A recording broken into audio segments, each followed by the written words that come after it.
So guys, na ito yung part 3. So nangyari is nagyayelo nga siya pero hindi masyadong sobrang lamig. Ngayon mapapansin nyo ito, nagyayelo. Yan na, nagyayelo. Suction valve.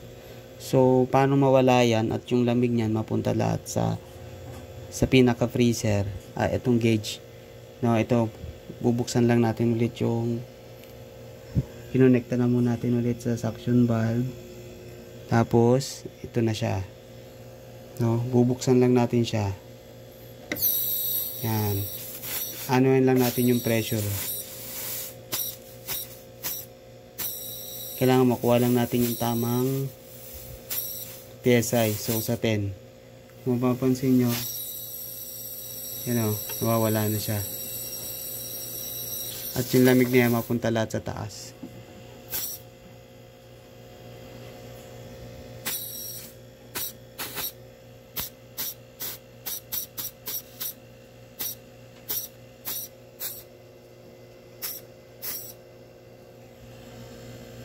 So ayan, nakita nyo nawala na yung nagyayelo. So yan, nalusaw na siya. So yun guys, okay na ulit siya. At check natin kung lumamig na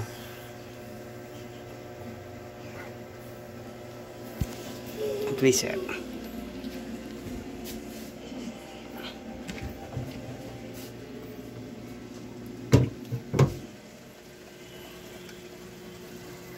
So yan guys, malamig na siya.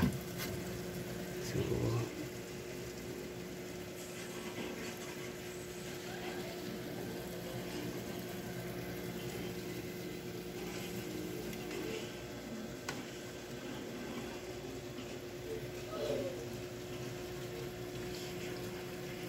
yan, umuusok-usok na. Ibig sabihin okay na yung lamig niya. So yun guys, no, yun, sana na makatulong.